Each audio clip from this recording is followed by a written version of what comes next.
Assalamualaikum warahmatullahi wabarakatuh. Alhamdulillah ala ihsani wa syukurlahu ala taufiq wa amtinani wa ashhadu an la ilaha illallah wahdahu la syarika lahu ta'ziman li sya'ni wa ashhadu anna Muhammadan abduhu wa rasuluh da'iya ila ridwani sallallahu alaihi wa ala alihi wa sahbihi wa ikhwani wa sallama tasliman katsira. Amma ba'd. Alhamdulillah, segala puji bagi Allah Subhanahu wa taala yang telah memberikan kita nikmat iman, Islam dan kesehatan sehingga kita bisa berkumpul dalam majelis yang penuh berkah ini. Salawat serta salam semoga senantiasa tercurah kepada junjungan Nabi kita Muhammad sallallahu alaihi wasallam beserta keluarga dan para sahabatnya.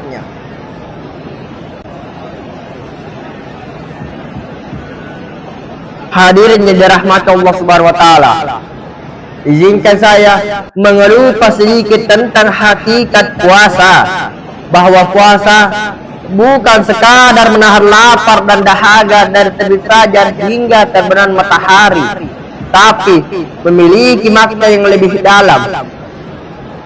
Setidaknya ada 3 hakikat utama dari puasa yang perlu kita renungkan. Pertama, puasa sebagai ibadah untuk mendekatkan diri kepada Allah Subhanahu wa taala. Berikut firman Allah Subhanahu wa taala yang menjelaskan ini dalam Quran surah Al-Baqarah ayat 183, yaitu A'udzu billahi minasyaitonir rajim. Bismillahirrahmanirrahim. Ya ayyuhalladzina amanu kutiba alaikumus syiyam kama kutiba alal ladzina min qablikum la'allakum tattaqun. Bertuanlah, hai orang-orang yang beriman, diwajibkan atas kamu berpuasa sebagaimana diwajibkan atas orang-orang sebelum kamu agar kamu bertakwa.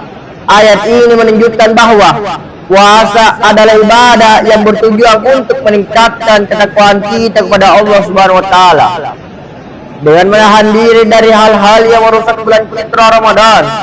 Kita belajar untuk lebih tunduk dan patuh pada aturan Allah Subhanahu wa taala dan nabinya. Dari ayat ini pula menggambarkan puasa orang-orang terdahulu seperti puasa yang dilakukan oleh para nabi dan rasul. Misalnya, puasa Nabi Adam alaihissalam. Menurut riwayat Nabi Adam alaihissalam, dia berpuasa selama 3 hari sebagai bentuk penebusan dosa setelah diturunkan ke bumi. Puasa ini dikenal sebagai puasa Ayyamul Bid, tanggal 13, 14, 15 setiap bulan Hijriah. Ada juga puasa Nabi Nuh alaihissalam, yakni puasa khusus ketika berada di dalam bahtera saat banjir besar melanda.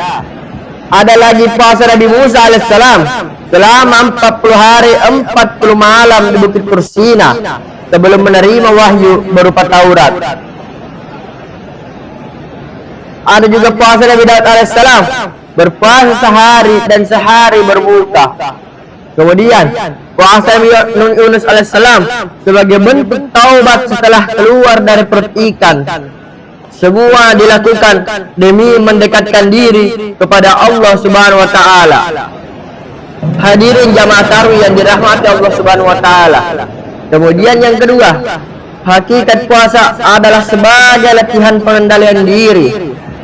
Rasulullah sallallahu alaihi wasallam bersabda dalam hadis yang diriwayatkan oleh Imam Al-Bukhari dari Abu Hurairah, yaitu man lam yada qaulaz zuri wal amalabi falaysa lillahi hajatun fi ayyada'u ta'ama wa syaraba.